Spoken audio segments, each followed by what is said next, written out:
Tatanggalin muna natin yung mga screws mga idol para matingnan natin yung kanyang board. Para na sa ganun makapag voltage check tayo para malaman natin kung ano ba yung dahilan bakit hindi po siya gumagana o tumutunog.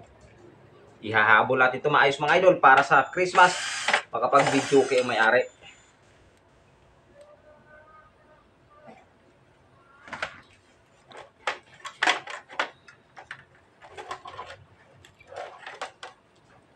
Tatanggalin na natin yung mga connections niya para nang sa ganun ilabas natin yung kanyang board. So, eto na po yung board ng Joson 502 amplifier. Ayan. So, i-evaluate muna natin mga idol. Base po kasi kapag ako nagre-repair, unang-una po na aking ginagawa is nag-visual check po muna ako mga idol.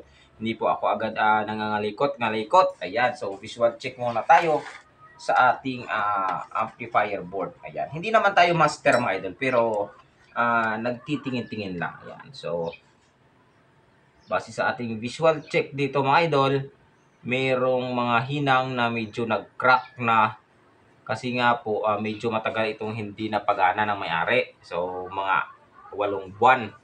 So kaya nagkakabitak-bitak na yung mga pinaghinangan ng kaniyang amplifier. So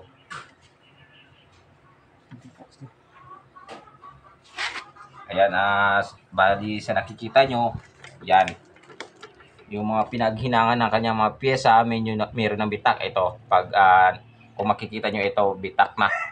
Yan, may bitak pa siya idol. Yan, so bali minsan sasanhi po ito ng lost connection sa ating mga amplifier, kaya hindi po siya gumagana.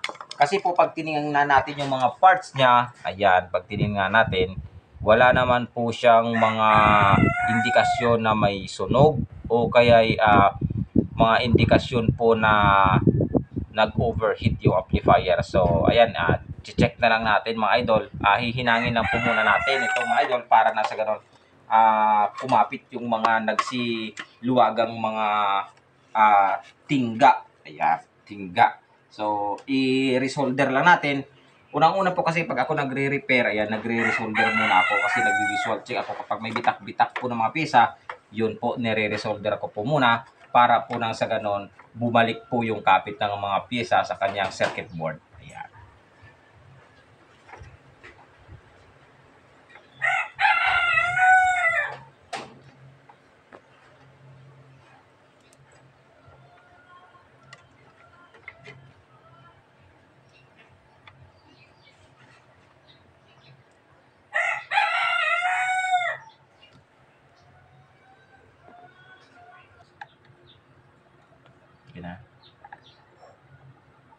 So, ito na mga idol, patapos na po natin hinangin yung kabilang channel ng ating nire-repair na amplifier. Ayan. So, nilahat ko na.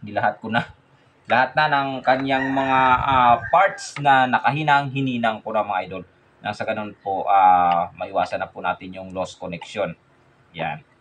Kasi ako mga idol, bago ako mag-repair, unang-una, ginagawa ko, naghihinang muna ako. Kasi minsan, kapag nag-visual check ako na wala naman ako nakikitang sunog na parts, kadalasan nagsususpect tayo ng lost connections. Kaya hindi naman maiiwasan na magka-lost connections po itong mga ating mga electronics appliances. Kasi naman po mga idol, kapag po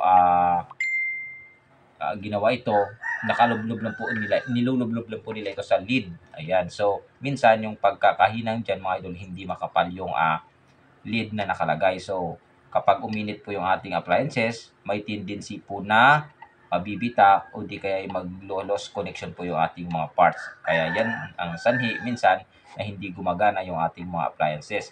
Pero mga idol, hindi po lahat ha. Hindi ko sinasabi na lahat po na kapag hindi gumana yung ating appliances is lost connection na po. May mga pagkakataon lamang po na lost connection po yung sira ng ating appliances.